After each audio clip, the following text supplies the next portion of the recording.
하나님 말씀 데살로니가 전서 5장 23절입니다. 친히 너희를 온전히 거룩하게 하시고 또 너희의 온 영과 혼과 몸이 우리 주 예수 그리스도께서 강림하실 때에 흠 없게 보존되기를 원하노라. 아멘. 6월 한 달 동안 성결교회에 관한 말씀을 듣고 있습니다. 함께하는 교회는 성결교파에 소속되어 있습니다. 내가 몸담고 있는 혹은 내가 속한 교회 공동체의 교리의 근간 또는 신앙과 영성의 근간이 무엇인지를 모르는 채 신앙생활을 하면 부조화를 느낄 겁니다. 부조화. 오늘은 좀 더 딱딱할 수 있지만 가장 중요한 교리의 근간에 관한 말씀을 좀 나누도록 하겠습니다. 오늘 이야기를 듣고 여러분들은 중대한 결정을 해야 합니다. 넓게는 성결교회 신자가 될 것인지 말 것인지, 좁게는 함께하는 교회 성도가 될 것인지 말 것인지를 결단하셔야 될 겁니다. 어느 단체든 그 단체가 추구하고 있는 가치에 동의할 수 없으면 본인도 참여하지 않고 그 단체에서도 퇴출을 시킵니다. 교회 공동체는 퇴출을 시키는 일이 죄를 짓지 않는 한 없지만 제가 이렇게 좀 단호하게 말씀드리는 건 심기일전하시라는 차원에서입니다.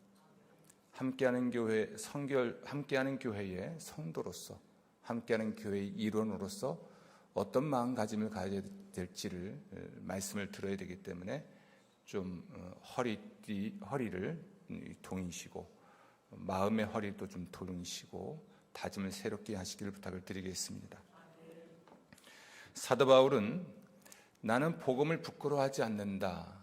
왜냐하면 이 복음은 모든 믿는 사람들에게 구원을 주시는 하나님의 능력이기 때문이다 라고 말합니다.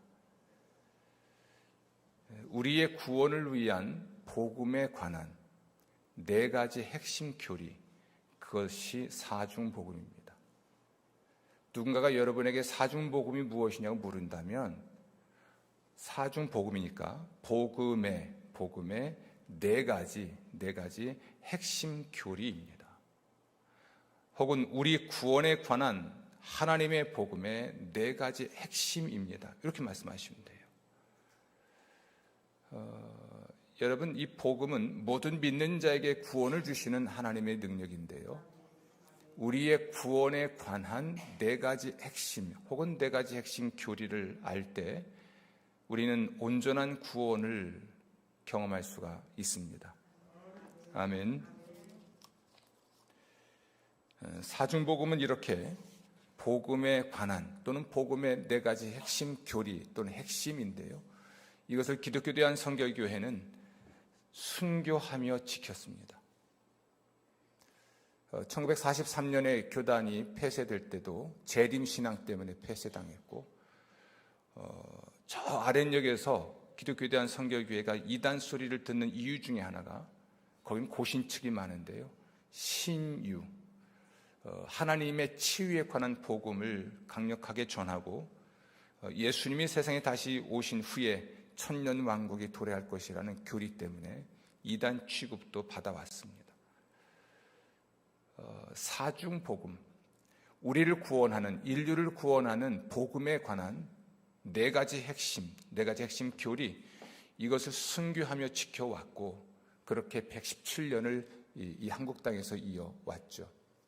언제나 장로교, 감리교, 그 다음에 성결교회라고 하는 대한민국 3대 교단 중에 하나임에도 불구하고 우리 성결교회 성도들은 조금은 열등감이 있는 건지 자부심이 부족한 것인지는 모르지만 이 함께하는 교회를 떠나면 성결교회를 안 나가요. 그냥 요즘 시대는 교파가 중요하지 않은 시대인지 모르지만 어딜 가든 자기 마음에 드는 교회를 골라서 가지요. 저희 한 가지 작은 소망은 혹시 이사를 가서 다른 지역을 가더라도 성결교회를 가시길 바라고, 성결교회 중에서 여러분의 신앙과 그 색깔이 비슷한 곳을 가시면 좋겠습니다.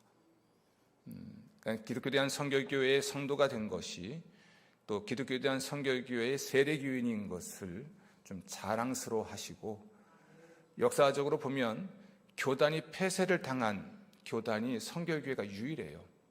일제시대 때 교단이 폐쇄당하고 모든 목회자가 옥에 갇히고, 그러므로 모든 성도들이 목자 없는 양이 되어서 흩어져 버렸고, 그들이 감리교회와 장로교회를 갔기 때문에 그들에 비해서는, 그 교파에 비해서는 교세가 작을지는 몰라도 신앙의 진수를 지키기 위해 목숨을 걸었던 교단이니까, 저는 그래서 선교교회 목사인 것이 복 자랑스러운 사람이에요. 저는 감리교회 출신입니다. 조천 중앙 감리교회에서 신앙생활을 시작했고, 대학 때는 존 칼빈이라고 하는 장로교회에 관한 책을 많이 탐독을 한 사람이죠. 선교교회 목사를 만났고, 그리고 목회자가 되었는데, 저는 선교단체 출신이니까 교파라는 것을 중요하게 생각하지 않았습니다. 교회를 위해서 가장 나쁜 것이 교파라고 믿었고, 그리고 많은 교파가 있는 것에 대해서 비난하거나 비판했던 사람 중에 하나죠. 그러나 그것이 성경적이지 않다는 것을 뒤늦게 깨달았습니다. 우리는 이 세상에서 살아가는 동안에 교파주의자가 돼서는 안 되지만, 교파의 다양성을 인정할 수밖에 없는 건 우리 사람의 다양성만큼이나 신앙의 색깔의 다양성이 있기 때문에 그렇습니다. 모두가 성경을 하나님의 말씀으로 믿고 있고, 예수님을 주와 그리스도로 믿고 있고, 성경에 하나님을 유일하신 하나님으로 믿고 있고, 성령님을 같은 한 분 성령으로 믿고 있다면, 교파가 달라도, 그러니까 신앙의 색깔은 달라도 하나일 수밖에 없는 건 분명하죠. 우리가 선교교회를 다니고 있는 한 선교교회에서는 장로교회 교리를 말하면 안 돼요. 우리가 이해하고 이런 영역도 있다고 하면서 틀렸다고는 하진 않겠지만, 선교교회를 다니면서도 장로교회 이야기하고, 함께하는 교회를 다니면서도 다른 교회 이야기하면 교회를 분열하게 됩니다. 분열시키게 돼 있죠. 한 마음, 한 뜻, 한 말을 해줘야 됩니다. 이건 획일성이 아닙니다. 우리가 믿고 있고 지키고 있는 것이 같아야 한 마음이 되고 한 뜻이 되어서 하나님의 일을 이룰 수 있는데, 적어도 함께하는 교회에 주신 하나님의 사명, 혹은 성결교회에 주신 하나님의 사명을 이룸으로써 우리는 다른 교파교회와 다른 지역교회와 함께 이 세상에서 예수님의 십자가 복음을 더 강력하게 전할 수 있기 때문인 것이죠. 아멘. 그럼 복음에 관한 우리 인간의 구원을 위한 하나님의 복음에 관한 4가지 핵심 교리 혹은 핵심, 그것이 무엇인지 오늘 좀 나누도록 하겠습니다. 인류는 하나님께서 한 혈맥으로 지으신 동포고 형제입니다. 아멘. 그러나 시조 아담의 범죄로 타락의 부패성을 가진 죄인이 되었습니다. 기억하실 것은 타락의 부패성이란 단어입니다. 아이들은 태어날 때부터 타락의 부패성을 가지고 태어납니다. 우리가 교과서에서 성선설, 성악설 이렇게 배우지만, 성경의 가치관으로는 사람은 타락의 부패성을 가지고 태어납니다. 이 부패성을 우리는 원죄라고 합니다. 성경은 이것을 육이라고 부르죠. 이 성질 때문에 사람은 항상 죄악에 기울어져 있습니다. 사람은 실제적인 죄를 짓기 전에 이미 무엇으로 기울어져 있습니까? 죄악에 기울어져 있어요.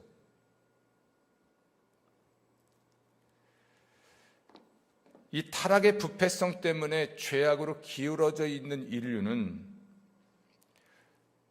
자발적으로 죄를 짓게 됩니다. 이게 자범죄예요. 자범죄, 스스로 지은 죄, 실제적인 죄를 짓게 되죠. 그러므로 인류는 이 자범죄 때문에 멸망하는 거예요. 사람이 왜 지옥 가는가? 자범죄 때문에 지옥 갑니다. 그러니까 우리 모든 인간은 죄를 지을 수 있는 경향성을 가지고 태어나죠.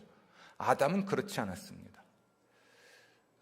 그러나 아담의 타락 이후에 모든 인류는 죄를 지을 수 있는 경향성, 그러니까 기울어진 상태로 태어나고 유혹을 받든 협박을 받든 욕망에 이끌리든 어떤 자극에 의하여 실제적으로 또는 스스로 죄를 짓게 되는데 이 자범죄 때문에 인류는 멸망합니다.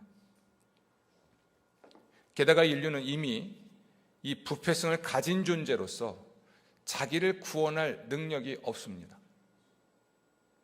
자기를 그 죄에서 구원할 능력이 없습니다. 그러므로 인간은 스스로 천국 갈 수가 없어요. 인간은 스스로 하나님 나라에 들어갈 수가 없습니다. 종말적으로 말한다면 인류는 죽은 후에 지옥 갈 수밖에 없는 존재예요. 하나님은 그러한 인류를 사랑하셨고 그러므로 자기의 유일하신 아들을 우리의 구원을 위한 제물로 바치십니다. 요한복음 3장 16절이죠. 하나님이 세상을 이처럼 사랑하사 독생자를 주셨으니, 이 주셨다라고 하는 말은 단지 선물로 주셨다는 차원을 넘어서서 제물로 바치셨다라는 뜻입니다. 피 흘림이 없이는 죄 사함이 없기 때문에 자신의 유일하신 아들의 피 흘림을 통해 인류를 구원하기 위하여 그 아들을 인류에게 선물로 주신 것이죠.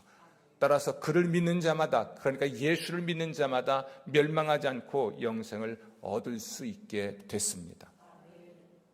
예수님은 모든 사람의 구원을 위해 자기 목숨을 희생하셨지만, 하나님은 모든 사람의 구원을 위해 자기의 아들을 희생하셨지만, 그렇다고 해서 인류가 저절로 누구나 구원받는 것은 아닙니다. 오직 성령의 은총으로 자기 죄를 깨닫고 자기가 죄인인 것을 깨닫고 그러나 자기를 구원할 능력이 없음을 깨닫고 슬퍼하고 절망한 후에 오직 예수께서만이 하나님의 구원자이신 것을 깨닫고 믿을 때 그러한 사람만 구원을 받습니다. 아멘, 아멘. 성자 예수님은 본질상 하나님과 성부 하나님과 일체이시지만 성령으로 잉태되어서 동정녀 마리아에게서 나셨습니다. 성령으로 잉태되었다. 남자에 의하여 잉태된 것이 아니라 성령으로 잉태된 것은 마치 하나님이 천지를 창조하실 때 하나님의 신이 수면 위에 운행하셨던 것과도 같습니다. 마리아 속에 생명을 심으시고 그 생명이 자라나 세상에 태어난 존재가 바로 나사렛 예수이신데, 나사렛 예수 안에는 신성 하나님 되심과 인성 사람 되심이 일체가 된 유일한 존재이셨던 것입니다. 세상에 예수님과 같은 존재는 없습니다. 신성과 인성이 한 인격 속에 일체가 되어 있는 존재는 나사렛 예수가 유일한데, 그러므로 예수님만이 우리 인간을 구원할 수 있는 유일한 구원자이십니다. 그는 자신의 목숨을 아버지의 뜻을 따라 제물로 바쳐 인류를 구원하셨습니다. 아멘. 그렇기 때문에 예수님이 운명하실 때 다 이루었다라고 말을 할 수가 있었던 겁니다. 무엇을 다 이루었을까요? 세상 구원을 위한 하나님의 계획을 다 이루신 것입니다. 예수님 외에는 다른 구원자가 없고 예수님 외에는 하나님의 아들이 없습니다. 그 자신의 죄를 성령의 도우심을 받아 깨닫고 자기가 죄인인 것을 성령의 도우심을 받아 깨닫고 예수께서 하나님의 아들과 그리스도이신 것을 성령의 도우심을 받아 깨닫고 믿을 때 그 사람만이 구원을 받을 수가 있는 것이죠. 이 구원에 관한 네 가지 핵심 교리, 혹은 우리를 구원하시는 하나님의 복음에 관한 네 가지 핵심 교리가 중생, 성결, 신유, 재림인데, 이것을 죄와 연관해서 설명하면 이렇습니다. 여러분, 인간은 근본적으로 타락의 부패성을 가지고 태어난다 했죠. 이 부패성 때문에 죄악으로 기울어져 있다 했습니다. 죄악으로 기울어져 있다고 해서 모든 사람이 똑같은 죄를 짓는 건 아닙니다. 똑같은 유혹, 똑같은 협박, 똑같은 충동을 가질 수 있지만 그렇다고 똑같이 살인자가 되고 똑같이 도둑이 되고 똑같이 도박 중독자가 되는 건 아닙니다. 그렇죠? 사람마다 다르죠. 자극에 의한 것이든 유혹에 의한 것이든 협박에 의한 것이든 내적 충동에 의한 것이든 그가 실질적으로 지은 죄가 있는데 그것이 자범죄라 했습니다. 여러분, 중생이라고 하는 것은 성령의 도우심을 받아 자기가 죄인인 것을 깨닫고 자기의 죄를 깨닫고 그러나 자기가 자기를 구원할 능력이 없다는 것을 깨닫고 슬퍼하고 절망하다가 시몬 베드로가 예수님을 주는 그리스도시요 살아계신 하나님의 아들이십니다 라는 신앙 고백했을 때 예수님이 말씀하신 대로 너는 복이 있는 사람이다. 이것을 너에게 알게 한 이는 사람이 아니라 하나님이신다 라고 말씀하셨듯이 하나님의 계시로 혹은 성령의 도우심으로 나사렛 예수가 하나님의 아들이시고 그리스도이시라는 것을 깨닫고 믿어 그가 죄사함 받게 되는 사건을 우린 중생의 은혜라고 해요. 그가 지은 실제적인 죄를 용서받는 것. 자, 실제적인 죄를 용서받았으니 죄가 없게 되죠. 그러므로 그는 의인인데요, 하나님께서 사법적으로 선언하시기를 무죄 혹은 당신은 의롭습니다 라고 선언하시는 것을 우린 칭의라고 해요. 하나님이 그를 의롭다고 선언하시는 사법적 행위, 이것을 우린 칭의라고 합니다. 자기가 실제로 지은 죄를 용서받아 하나님께 의롭다 하심을 받은 사람을 하나님은 자신의 아들로 입양하십니다. 이걸 양자됨의 은혜라고 합니다.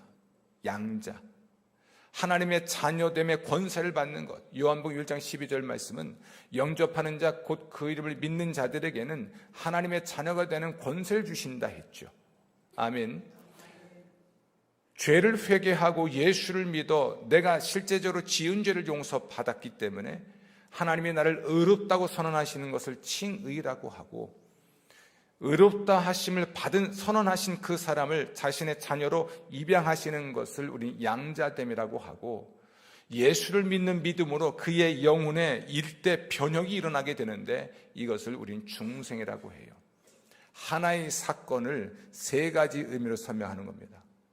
내가 지은 죄를 용서받아 사법적으로 의롭다고 선언하시는 것을 칭의라고 하고, 칭의의 은혜를 받은 사람을 하나님이 자신의 아들로 입양하시는 것을 양자됨의 은혜라고 하고, 이렇게 그의 영혼 안에 일대 변혁이 일어나는 사건을 우리는 중생이라고 해요. 이 사람들이 천국 가는 거예요. 이 사람들이 하나님의 자녀가 되는 겁니다. 이 사람들이 죽어도 천국 가는 거예요. 아멘. 지난주 우리 김기진 집사님의 장례가 있었죠. 그분이 세례받을 때는 물론이고 본인이 중한 병에 걸려서 저를 찾아왔을 때도 가족들 앞에서 아주 선명하게 신앙 고백을 했습니다. 한 번, 두 번, 세 번에 걸쳐 아주 분명한 신앙 고백을 자기 입으로 했습니다. 그러므로 그는 죽어도 어디 갔어요?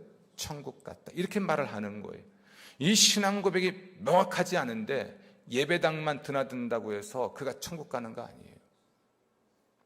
오죽하면 유족 대표인 딸이 저한테 물었습니다. 저희 아버지 천국 가셨나요? 네, 가셨습니다.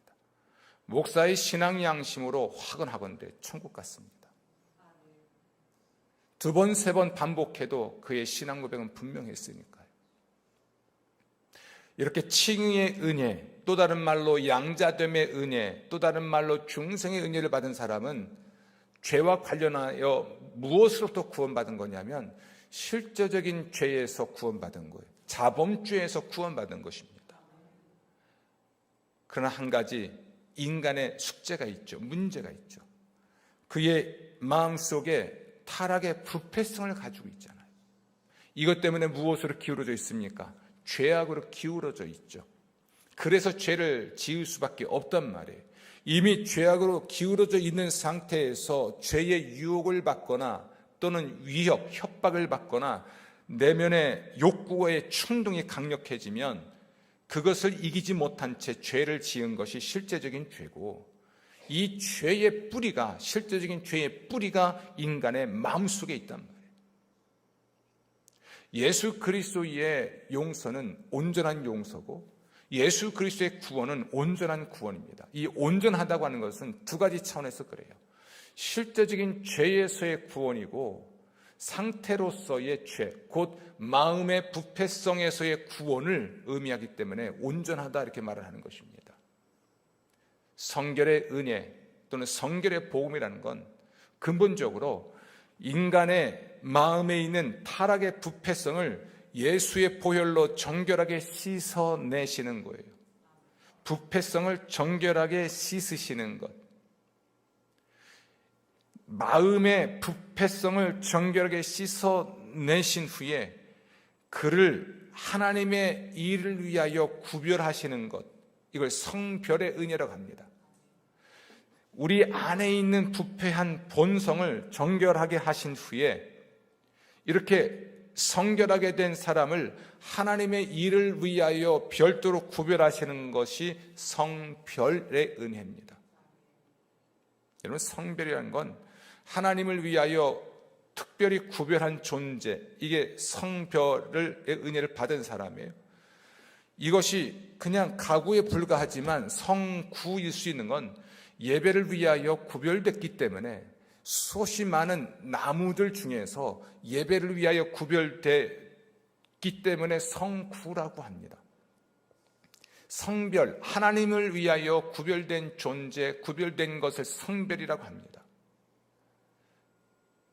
그런 후에 성령께서 그가 하나님을 섬길 수 있는, 하나님을 위하여 일할 수 있는 능력을 주시는데, 이것이 성령의 세례로서 성령의 권능을 받는 것입니다. 성결의 은혜는 이런 차원이에요. 죄와 관련한다면 마음에 있는 부패성을 정결하게 씻어내시고, 그런 후에 하나님을 위하여 구별하시고, 성별, 그가 하나님을 봉사할 수 있도록 능력을 주시는 이 성령의 충만함의 은혜를 주시는 것, 이것이 성결의 은혜예요. 제가 대학원을 입학할 때 두 가지 질문 받았습니다. 중생했습니까? 아멘. 성결하십니까? 침묵했습니다. 그것이 무엇인지 몰랐어요. 성결교를 다녔는데 성결의 은혜가 뭐냐고 물었는데 그걸 모르겠습니다. 이 지점이 우리 기독교에 대한 성결교회가 다른 교파와 근본적으로 다른 것이에요. 다른 교파는 예수 믿고 나서 조금씩 예수님 닮아가는 것이다, 이것을 성화라고 합니다.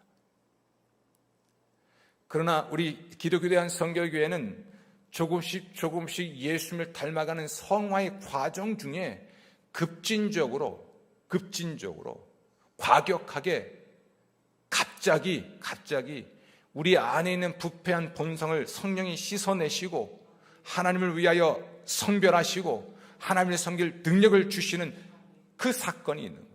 이걸 spiritual ripping이라고 합니다. 도약해버리는 겁니다.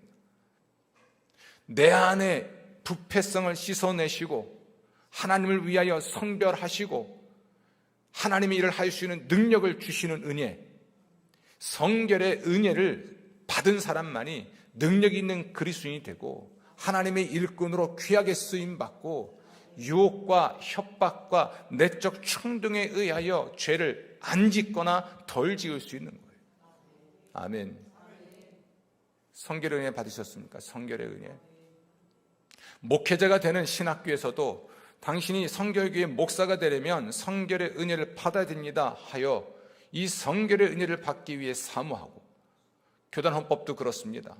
우린 모든 사람들에게 예수의 십자가의 복음을 전하여 중생케 하고, 중생한 교인에게는 성결의 복음을 전하여 교회를 거룩되게 한다. 누가 교회를 더럽힐까요?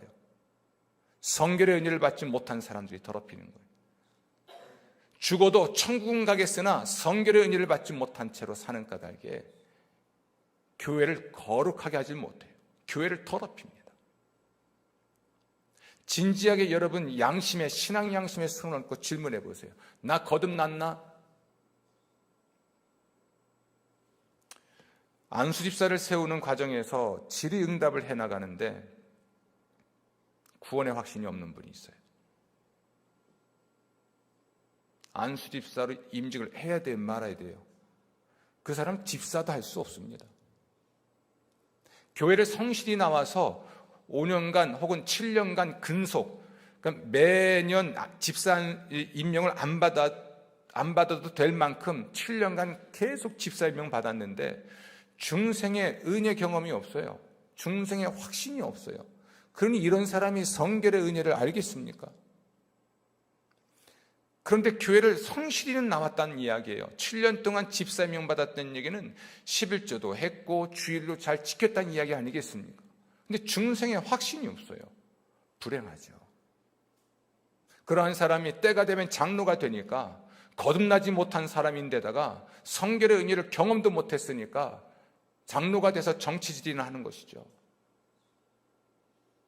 목회를 영적인 눈으로 보지 못하고 사람 눈으로 보고 사랑의 관계로 보지 못하고 정치적 관계로 보니까 교회가 더러워지고 교회가 시끄러워지는 것이죠. 이거 악한 뿌리 뽑아내야 돼요, 교회는. 여러분, 성결의 복음은 위대한 복음입니다. 나는 죄를 지을 수밖에 없어 체념하는 존재가 아니라 예수님께서 나를 내 안에 부패한 본성을 씻어내실 거야. 그러므로 내가 죄악으로 기울어져 있지만 이게 바로잡힐 거야. 비록 나는 육체를 가지고 있고 모든 것이 불완전하고 연약해서 실수로 죄를 지을 수는 있지만 실수와 죄는 달라요. 실수하여 죄를 지을 수 있지만 마귀가 여전히 활동하고 있고 귀신들이 난무하고 있고 그들에 의해서 형성된 세상 문화와 문명이 있고 모든 불신자들이 위협하거나 협박하거나 유혹하고 있어서 늘 실수할 수 있는 연약한 존재이지만 그래도 내가 죄악으로 기울어졌던 내가 이렇게 좀 바로잡힐 수 있는 은혜, 죄를 짓지 않거나 덜 지을 수 있는 은혜, 하나님을 위하여 성별되고 하나님을 섬길 수 있는 능력을 받아서 예수의 이름을 담대히 전하고 나사렛 예수 이름으로 병도 고치고 나사렛 예수 이름으로 귀신도 쫓아내고 때론 방언을 말하고 예언을 말하고 영을 분별하고 이런 은혜의 세계가 더 깊고 넓은 그 대양과 같은 은총이 성결의 은총입니다. 아멘. 여러분, 성결의 은혜 받으셨습니까? 그것이 무엇인지는 모르시잖아요. 우리가 전교인 순회를 했던 첫 해에는 가정 예배를 이야기했고 두 번째 해에는 중생 이야기했고 세 번째 해에는 성결을 이야기했습니다. 네 번째 해에는 신유를 이야기했죠. 매 전교인 순회 때마다 주제가 있었습니다. 중생의 은혜는 조금 부담이 덜했던 것 같아요. 성결의 은혜를 이야기할 때 딱히 강사가 없어서 하는 수 없이 김동수 교수를 데려왔잖아요. 방언 집회했잖아요. 성령이 임하여 하나님의 성결 능력을 받는 집회. 그런데 매우 안타까웠던 것은 내 안에 있는 부패성을 씻어주소서 정결케 하소서 이 기도를 못한 것이죠. 신유 집회할 때는 지금도 생생합니다. 우리 정 집사님 놓고 살려달라고 고쳐달라고 모든 교인이 벌떼처럼 달려들고 목사가 그의 치유와 건강을 위해 간절히 기도했던 시간들도 있었잖아요. 성도 여러분, 사중복음은 우리 구원을 위한 하나님의 복음에 대한 네 가지 핵심을 말해요. 그 중에 성결교회는 뭘 강조합니까? 성결. 성결의 은혜는 다시 강조합니다. 중생의 은혜는 내가 지은 실제적인 죄를 용서받아 하나님의 자녀가 되는 권세를 받는 은혜이고 영혼의 일대 변혁이 시작된 은혜라면 성결의 은혜는 그 영혼의 변혁의 깊이와 넓이가 넓어지는 정말 은혜의 대양에 나가는 은혜입니다. 내 안에 있는 상태로서의 죄, 아담의 후손으로 태어났기 때문에 갖게 된 그런 타락의 부패성을 정결하게 씻어내는 은혜이고, 하나님의 특별한 일을 위하여 성별되니 그는 교회에서 중요한 사역자가 될 것이고, 세상에서는 복음 전도자가 될 것이고, 성별된 자로서 하나님의 능력 주시니 성령의 능력으로 복음을 전하고 교회의 사역을 해나감으로써 교회 안에 사랑이라는 열매를 맺어갈 것이니, 이보다 더 중요한 은총이 어디 있겠습니까? 우리 교회가 어떤 은혜를 사모해야 되겠습니까? 성결의 은혜를 사모하십시오.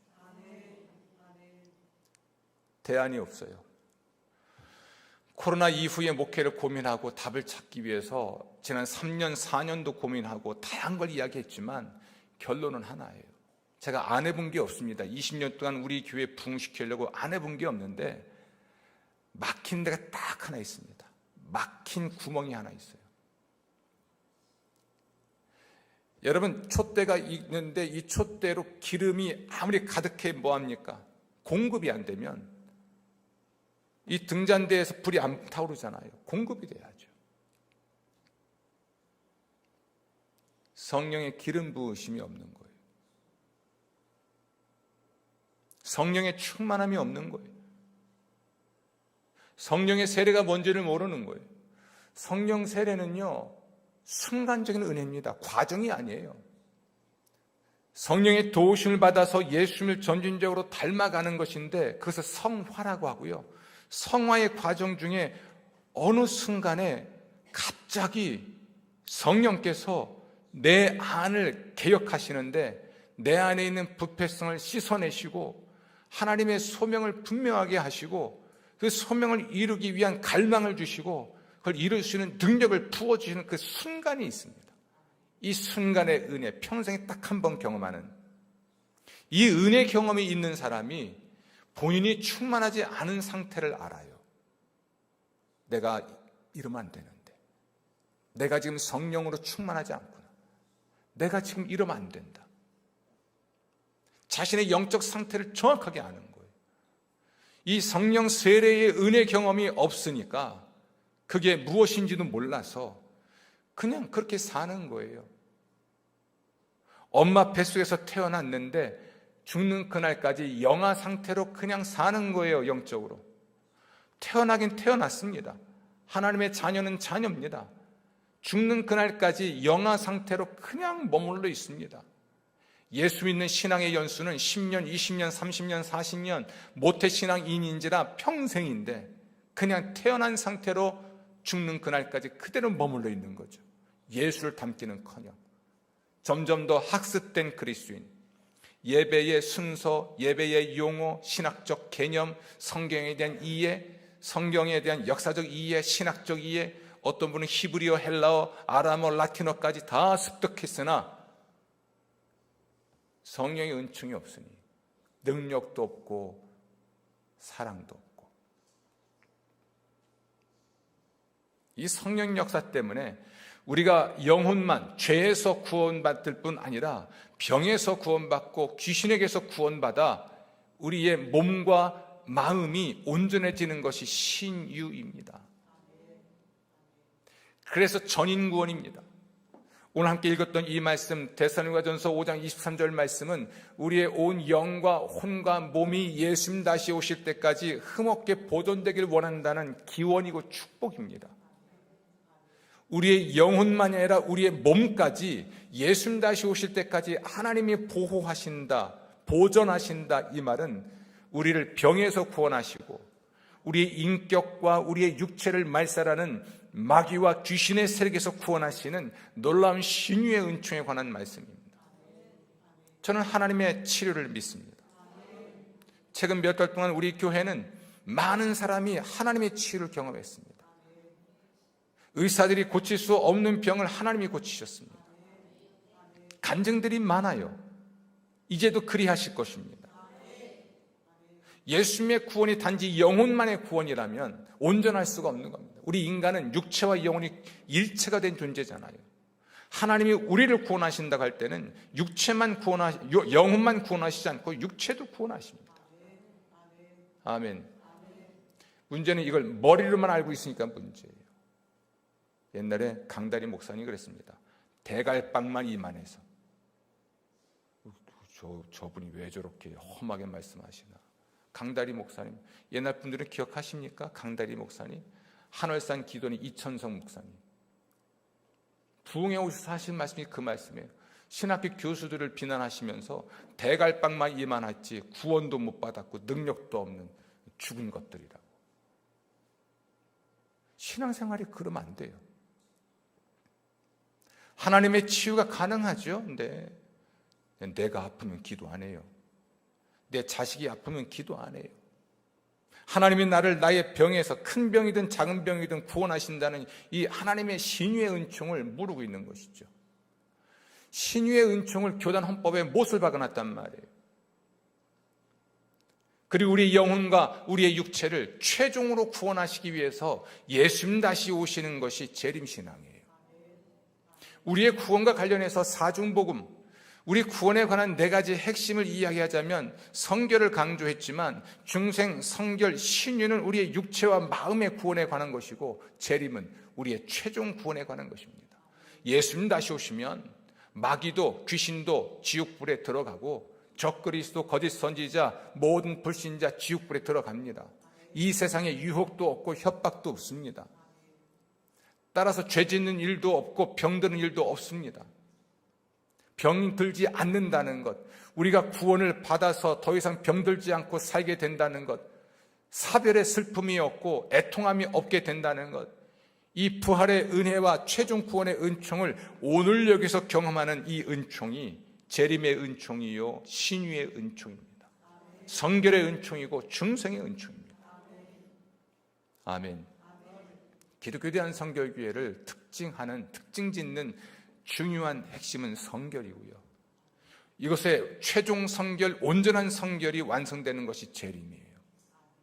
이 재림 신앙 때문에 예수님만이 왕이시고 예수님만이 구원자라는 이 재림 신앙 때문에 순교했고 교단이 폐쇄당했습니다. 사랑하는 성도 여러분, 사중복음이 무엇이냐? 기독교에 대한 성결교의 핵심은 사중복음입니다. 사중복음은 복음에 관한 또는 복음의 4가지 핵심, 교리의 핵심입니다.